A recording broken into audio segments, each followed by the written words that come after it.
Today we're going to look at the concept of point of view. We usually look at point of view when talking about novels we read and fiction writing, but we also need to be able to connect it to the poetry we read as well. Because every poem is also written from a certain point of view, we need to be able to connect point of view and poetry to really understand it. Throughout this discussion today, you'll see this symbol appear on any part of the video I'd encourage you to pause and take notes on. Even if the concept is just a review for you, I'd still recommend taking notes on it.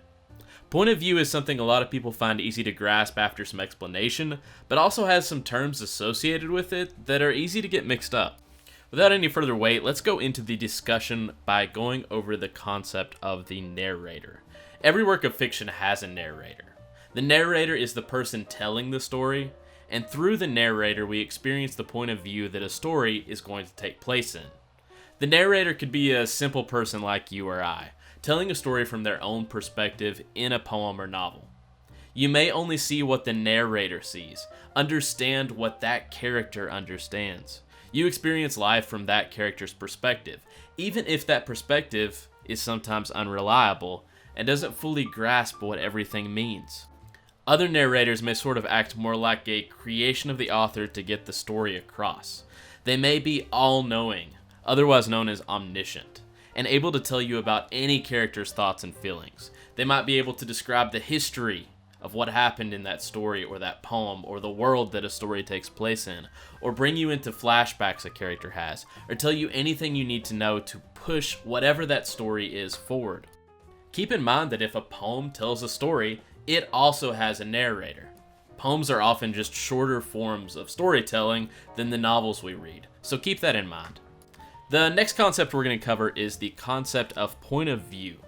If the narrator is the one telling the story, point of view is the perspective through which they tell that story. Point of view is the perspective or the lens through which a story is told. It can be first person, second person, or third person, though it is very rare that you'll see many poems or stories told in the second person point of view at all. If you've ever played a video game, you probably have dealt with this concept before and experienced how point of view can affect how that game works or plays. If you've ever played a game where the camera looks through the eyes of a character, you've played a game from the first-person perspective or first-person point of view. Whether you're fighting in a battle or sitting behind the wheel of a car, if it's happening from behind a character's eyes, you're experiencing that game and any story that game has, likely from the first-person perspective. If it has an over-the-shoulder view or has a camera that's following a character around, that game is happening from the third-person point of view. You're seeing what happens to the character from afar and not seeing it from behind their eyes. Perspective is what matters with point of view, and it can affect a poem or story pretty dramatically. It can end with a drastically different way of experiencing that poem or telling how that story happens, or both. Let's continue by digging deeper into the first-person point of view. First-person point of view happens when the narrator is actively a character in a story. Easy example of this would be the Diary of a Wimpy Kid novels. When you read a story like this, you'll read a bunch of I and me and my pronouns. It's happening from that person's perspective, so they need to state it as if they were thinking or saying it in that story.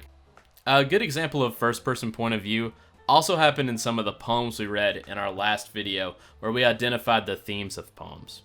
The poems by Nikki Grimes, like Summertime Sharing, are told from one character's perspective, usually talking about another character or characters. In these poems, you'll see lots of I and my here. Next in our discussion is second-person point of view, and it's by far the rarest perspective. You'll see it occasionally in poems or stories. The key word to look for when identifying second-person point of view is you. In this case, the narrator is speaking directly to the reader. One story I remember reading with the second-person point of view when I was very young was The Monster at the End of This Book, starring lovable furry old Grover. In this book, the Sesame Street character Grover warns you, the reader, that there's a monster at the end of the book. He is scared of monsters, which is ironic because he is a monster, and you should not read any further. Basically, the pleas that he gives grow increasingly more desperate as the book progresses. And to me, it's somewhat hilarious because it's basically an entire book of a Muppet begging you to stop reading. That's a really good example of a children's book that uses second-person point of view. Poetry in the second person exists too, but it's also still pretty rare. You'll again be looking for the word you to help you identify any poems in the second person. Third person perspective or point of view is when the narrator is not an active character in the story. You're going to see he, she, and they pronouns used a lot here. Third person is very popular in poems and stories, and there are tons of great examples we'll look at in a little while. First, it's important to break down that sometimes the third person narrator can be omniscient in their understanding, and sometimes they can be limited. What I mean here is that the narrator may know everything that's going on and be omniscient, or they may be limited in their understanding and only know a little bit of what's going on in the story, or only be able to tell you everything from maybe one character's perspective. Examples of stories that tackle third-person limited would be the Harry Potter series. Something like The Book Thief would present a more omniscient narrator who can tell you everything about the character's thoughts and feelings. Weirdly, just about every poem that we've discussed in our other videos took place in the first-person point of view. Something like The Road Not Taken by Robert Frost is a good example of a first-person poem. As you go through it, you're going to see tons of eyes, with the narrator basically thinking to himself on the past and how this decision affected his life. I tend to run into a whole lot more poems written in the first-person point of view rather than the third, although you'll definitely see examples. Just be looking for them not to have the I, me, my's, and instead to have the, she, he, they style pronouns. Holes by Louis Sachar is an interesting example because it is almost all entirely third-person limited, in that you know the thoughts and feelings only of the main character Stanley, but not the other characters. There is some twist, though, to this. The beginning and end of the book feature some sections that are sort of zoomed out, where the narrator seems to be telling a story rather than a part of it, and they're giving details you'd only get in an omniscient perspective.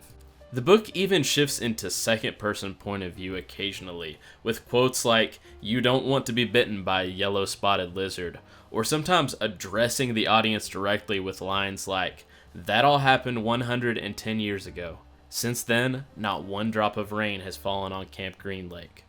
You make the decision. Whom did God punish?" In this part, the narrator is directly addressing you, the reader, and asking you your opinion on this. The point of going over that is just to let you know that sometimes, especially when you're reading a longer form story like a novel, the perspective can shift. You're almost never going to see this in a poem, but it's still worth knowing. Now that we've gone over the different points of view, let's look at some examples of poems and excerpts from stories, and I want you to tell me what point of view these are written. Alright, number 1. I actually feel kind of bad that Nana has to keep an eye on me all the time. She worked hard all her life as a nurse, and the way I see it, she should be relaxing, reading romance novels, not watching some middle school kid doing his homework every night.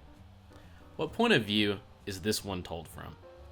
Example 2 is part of a poem. With brave wings she flies over the cliffs of wonder into the abyss of surprise. What perspective is this excerpt told from?